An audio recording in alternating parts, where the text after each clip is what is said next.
Assalamualaikum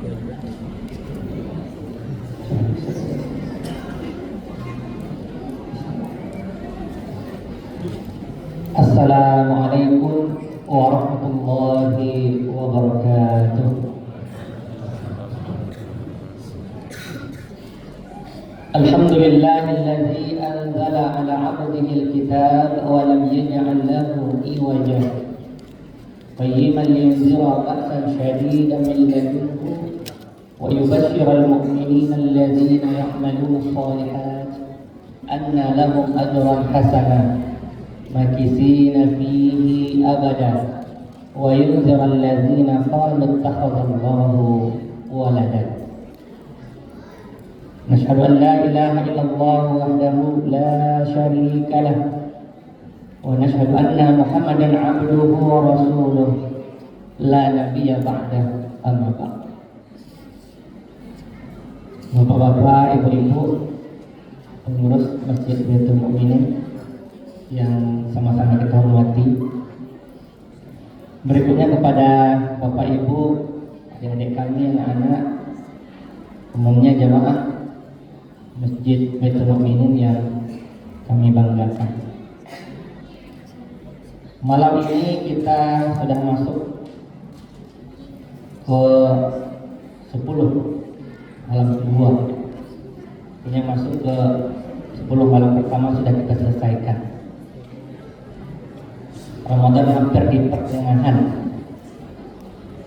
Tinggal insya Allah setengah lagi sebagian kita dan semua kita insya Allah akan berjumpa dengan Idul Fitri.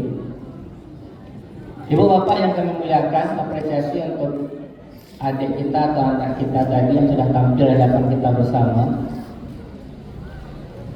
Alhamdulillah di usia aliyah sudah berani tampil.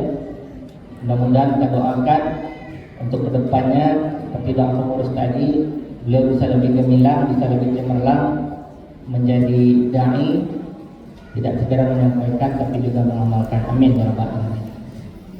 Kaum muslimin rahimakumullah, karena waktu kita yang sangat singkat dan terbatas, karena ibadah kita nanti kita sholat tarawih. Usia ini hanya sekedar untuk pelengah ya sebelum kita sholat tarawih insyaallah. Judul yang diberikan oleh Bapak pengurus, kewajiban mendengar dan taat. Ini membuat kami berpikir juga apa yang akan disampaikan kepada Bapak Ibu semuanya. Kaum muslimin yang kami muliakan, ternyata ketika kita cari di dalam Al-Quran sebagai petunjuk, Al-Quran sebagai pedoman kita, maka bahasa dalam Al-Quran tentang mendengar dan taat itu adalah sam'an wa ta'atan, atau bisa kita lihat sami'na wa ta'ana, kami dengarkan dan kami lakukan, kami dengarkan dan kami patuhi. Tapi ternyata bukan itu saja padanan kata sami'na di dalam Al-Quran, tidak hanya ata'na.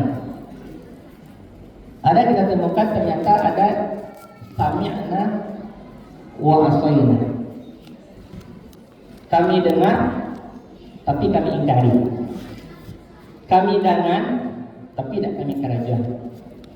Nah, itu takdir tidak senada seperti apa yang banyak kita dengar ya, atau kita pakai bahasa orang Minang ya, dengan diurang lalu diurang. Nah, apakah seperti itu? Wallahu a'lam.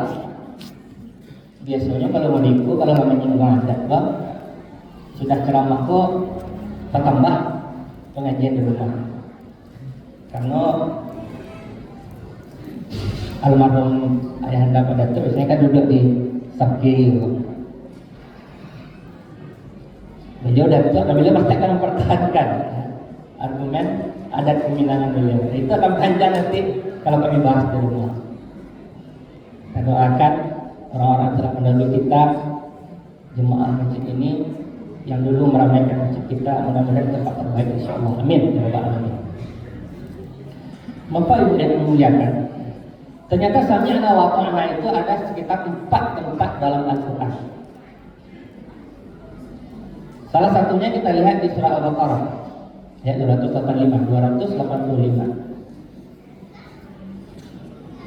Yang di ayat itu Allah sebutkan wa qalu sami'na wa ata'na ghufranaka rabbana wa ilaikal masir. Ayat ini berbicara tentang bagaimana orang-orang beriman itu mengatakan kami dengarkan dan kami taati apa yang disampaikan oleh Rasulullah, apa yang difirmankan oleh Allah. Bapak Ibu yang kami muliakan, kalau ingin mencari bahas mana sami'na wa ta'na itu tentu lebih elok, lebih rancak kita mencari ke zaman, ke masa yang dekat kepada Rasulullah. Karena Rasulullah sendiri yang mengatakan bahwa khairul qurun qarni, sebaik-baik masa itu adalah masaku, kata Nabi. Kemudian setelahnya. Sehingga kalau ingin mencari bahwa bentuk sami'na wa ta'na itu di masa Rasulullah, maka coba kita ambil salah seorang saja sahabat Rasulullah SAW. Nama beliau yang ingin kita sampaikan malam ini Sa'ad bin Zuhri, Sa'ad bin Malik al-Zuhri. Sa'ad bin Malik al-Zuhri. Suatu waktu atau pada satu masa ketika pemerintahan Khalifah kedua Umar bin Khattab radhiyallahu anhu, terjadi satu peristiwa perang Qadisiyah, perang futuhat Islamiyah antara umat Islam berhadapan dengan masyarakat atau bangsa Persia. Sebelum perang Qadisiyah terjadi, ada namanya Ma'arifah Jisr, pertarungan di jembatan di Sungai Efrat. Pertarungan ini dalam sejarah mencatat ada sampai 1000 umat Islam, pasukan Islam tewas, meninggal syahid pada hari itu, di hari yang sama. Bayangkan, sampai 1000 nyawa melayang di Ma'arifah Jisr di Sungai Efrat. Berita itu sampai kepada Khalifah di Madinah, Umar bin Khattab. Membuat Khalifah agak bangkit, gelora semangat jihadnya, sehingga Khalifah Umar menyusun kekuatan untuk berangkat ke Jisr tersebut, ke arah Sungai Efrat tersebut, untuk penaklukan Qadisiyah. Dalam ditunjuknya untuk mengantian di Madinah itu Ali bin Abi Thalib. Tapi alun berapa jauh perjalanan, nyengkitnya ada salah seorang sahabat Muhammad bin Auf yang minta ke Umar bin Khattab, wahai Amirul Mukminin, janganlah sampai engkau yang langsung turun. Kenapa, kata Umar?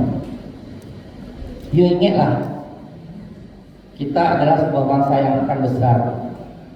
Kalau kau yang turun, kau ba'a-ba'a. Karena gentingnya peristiwa waktu itu, maka dipanggillah kibir sahabat-sahabat yang besar, termasuk Ali bin Abi Thalib yang sudah memimpin Madinah, dipanggil ke tempat itu. Lalu bermusyawarah para sahabat sehingga muncul nama. Dan itu menjadi kesimpulan, menjadi keputusan bahwa yang akan memimpin panglima perang adalah Sa'ad bin Abi Waqqas. Itu dia, Sa'ad bin Malik al-Zuhri, tapi lebih kita kenal dengan Sa'ad bin Abi Waqqas. Siapa Sa'ad bin Abi Waqqas? Kenapa beliau bisa dipilih oleh para sahabat dan ditetapkan oleh Umar sebagai pimpinan perang, panglima perang? Beliau ternyata adalah paman Nabi Muhammad SAW. Beliau paman Nabi dari garis ibu. Jadi kakek dari Sa'ad bin Waqqas adalah paman dari Aminah, Aminah ibu Nabi. Kaum muslimin rahimakumullah. Tapi apakah kebanggaan sebagai paman Nabi yang menjadi jualan atau menjadi prioritas? Tidak. Ternyata Sa'ad adalah salah seorang yang paling dulu masuk Islam. Dalam satu riwayat dikatakan nomor 3 masuk Islam setelah Abu Bakar. Beliau waktu itu usia masih 17 tahun. Nah, jadi ada keunggulan Sa'ad bin Abi Waqqas. Kemudian beliau juga adalah seorang yang didoakan oleh Nabi dengan 2 senjata rahasia. Yang pertama, kalau nyoba mana tapek sasaran panahnya. Kemudian kalau nyoba doa terkabul doanya. Ibu bapak yang kami muliakan, dengan kehebatannya saat ini memanah, perang Badar dia ikut, perang Uhud dia ikut, dan selalu melindungi kaum muslimin. Dan dalam sejarah dicatat bahwa saat ini adalah umat awal, orang yang pertama yang melepaskan anak panah untuk membela agama Islam. Tapi di sisi lain, beliau juga orang pertama yang terkena oleh panah dalam membela agama Islam. Bodoh. Pertama yang melepaskan anak panah dan itu tepat sasaran. Pertama beliau juga yang kena panah. Itu kalau terkait doa, ibu bapak yang kami muliakan, ternyata pada suatu waktu ada orang nan berang-berang ke sahabat Ali, ke sahabat Tolha. Sekarang ada saat kok nyetemuinya, nasihati, sudahlah, jangan marah-marah, jangan berang-berang. Biko mau doakan itu kejasaan. Orang tu bagi jumawanya, bagi sombongnya. Kau takbir lah boleh doakan. Mampu sia aja. Bisa nama ditipu bapak yang kami muliakan. Lalu ternyata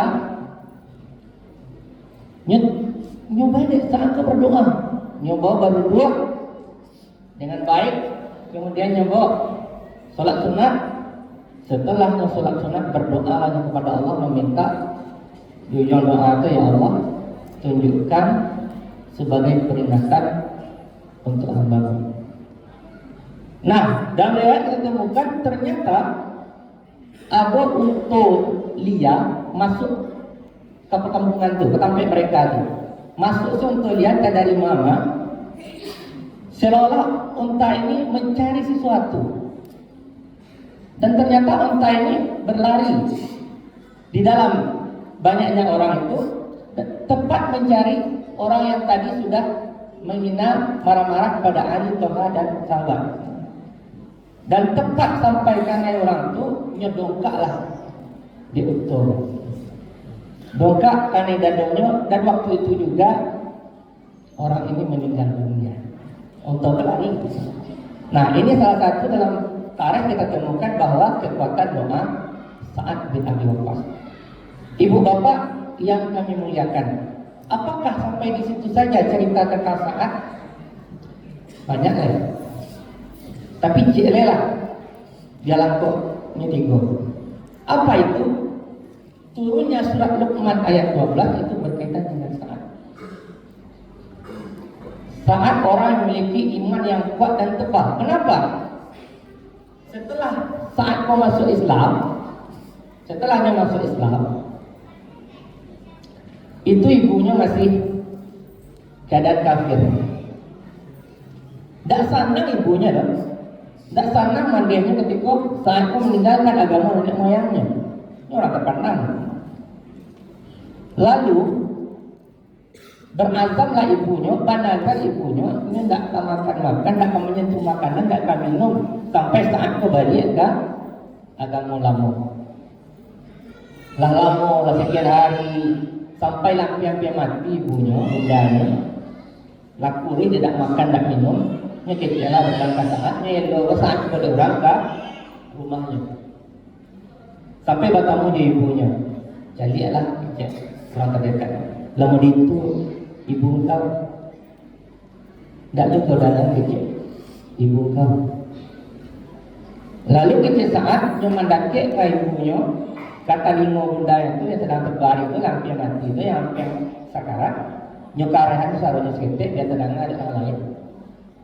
Wahai ibunda, nyampang ibunda punya nyawa serapi, pai nyawa kecil-kecil, serapi nyawa pai nyawa kecil-kecil, nanambo akan merubah keimanan, nanambo tidak akan merubah keyakinan, nanambo tidak kau banyak agama lama kecil. Makanya dalam Al-Quran surat Luqman ditemukan wa inja'alaka ala an tusyrika bi ma laysa laka bi 'ilm fala tuti'huma wa sahibhuma fid dunya ma'rufa wattabi' sabila man anaba ilayya marji'ukum. Kalau seandainya engkau berselisih dengan orang tuamu atau orang tuamu mengajak kepada kekufuran kembali, jangan taat pada itu. Tapi tetap bergaul dengan mereka, tetap sayangi mereka sebagaimana biasa. Ibu-ibu, bapak-bapak, kaum muslimin, jemaah tarawih rahimakumullah. Itu diantara kelebihan taat. Tapi ada wajib lain. Ketika Rasulullah dan sahabat berada duduk di masjid, menghadap ke arah ufuk, hari yang pagi menjelang, ada cerita Rasulullah, coba saya lihat, Subhanallah akan datang kepada kita penduduk surga. Subhanallah akan timbul masa jika penduduk surga. Biar Rasulullah lihat ke arah ufuk.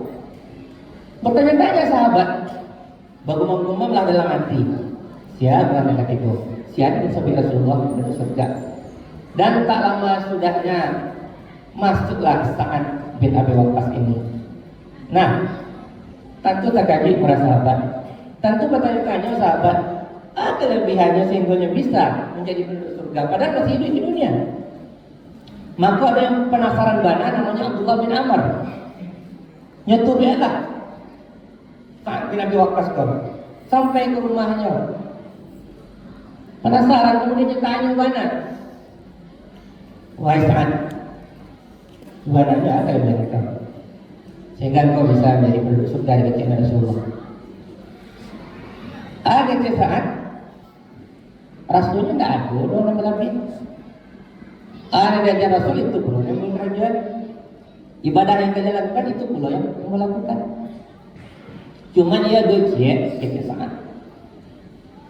Ambo tidak pernah menaruh dendam kepada kaum muslimin. Ambo tidak pernah membenci kaum muslimin, dan Ambo memaafkan kaum muslimin yang salah kepada Ambo. Barangkali ini nilai plus Sa'ad bin Abi Waqqas sehingga beliau dijamin masuk surga. Bapak-bapak, ibu-ibu, kaum muslimin rahimakumullah. Banyak poin ternyata dari pribadi saat ini yang bisa menjadi cerminan bagi kita. Bagaimana seorang yang imannya kuat, bagaimana dia menyimpan rasa pemaafnya, bagaimana dia tidak menyimpan dendam dan benci kepada kaum muslimin.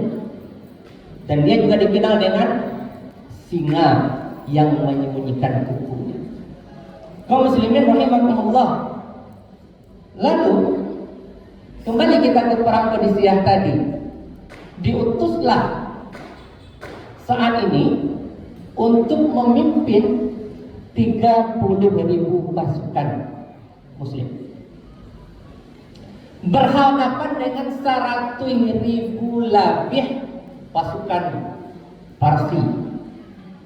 Bayangkan 30.000 melawan 100.000 lebih. Pada kali lipat 3 ya. 3 kali lipat. Secara akal hendaknya mundur lagi. Secara logika hendaknya maju lagi, cari mati. Tapi pasukan Islam itu mereka sudah dibekali dengan iman ketakwaan, dan yang mereka lakukan adalah jihad fisabilillah, menyebarkan kebaikan di muka bumi. Bagaimana agar manusia itu berbuat baik, mencegah kemungkaran, itu tujuan utamanya. Makanya namanya perang ini dikenal dengan futuhat, pembebasan, pembebasan manusia dari perbudakan, dari kezaliman dan segala macam. Aturan perang dalam Islam itu luar biasa, itu Bapak yang memuliakan, sangat-sangat manusiawi. Sehingga sebenarnya kalau kita baca bagaimana perjanjian internasional terkait perang di ICRC bisa dibaca, itu banyak mengambil, kita melihat bahwa nilai-nilai Islam sebenarnya di bawah. Kaum muslimin rahimakumullah, hari ini perang masih berlangsung. Hari ini perang masih berlangsung di Timur Tengah sana.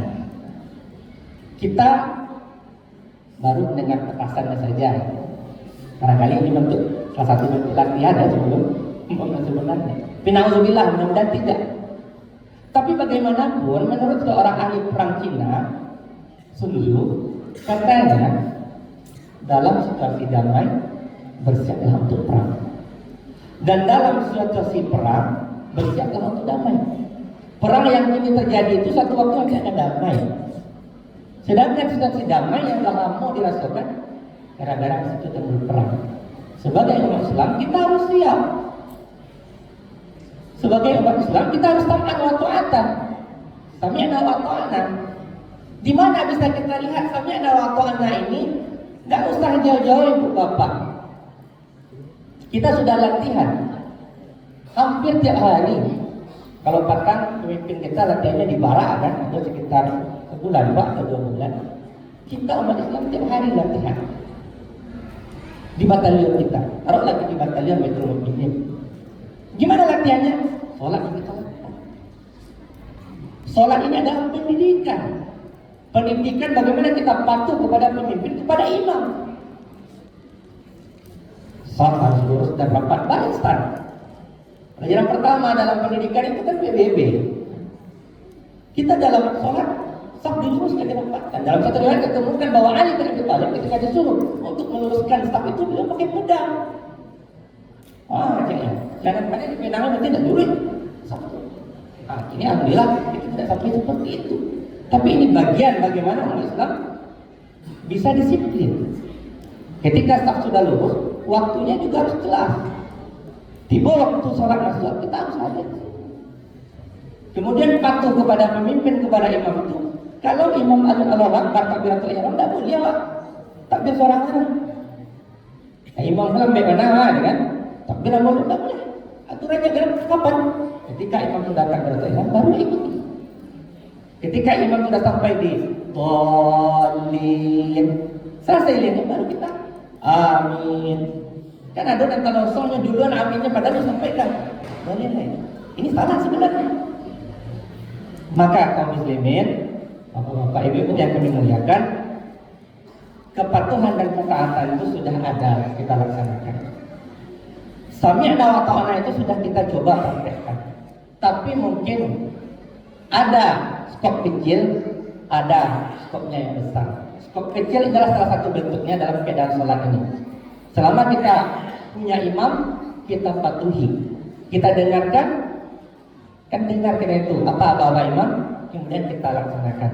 Tapi dalam skop besarnya nanti, mungkin lebih besar lagi, itu pergerakan bersama.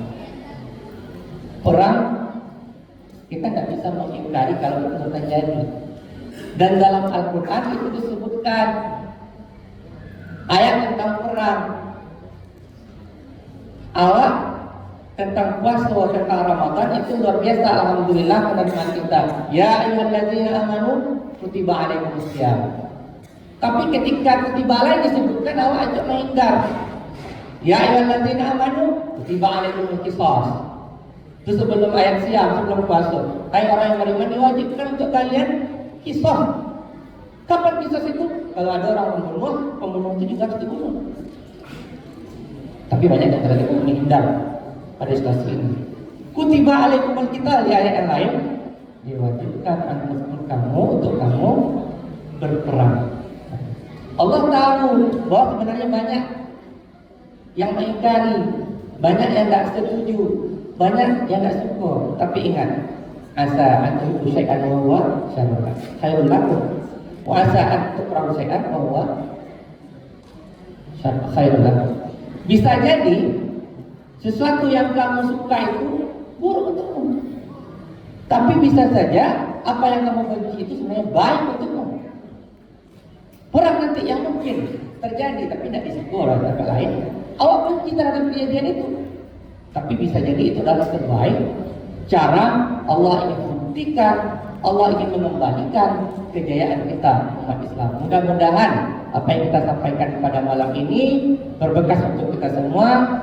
Sami'na wa ta'na, kami dengarkan ya Rasulullah, kami laksanakan ya Rasulullah, tidak hanya sebagai ungkapan saja, tapi benar-benar kita laksanakan dalam kehidupan kita.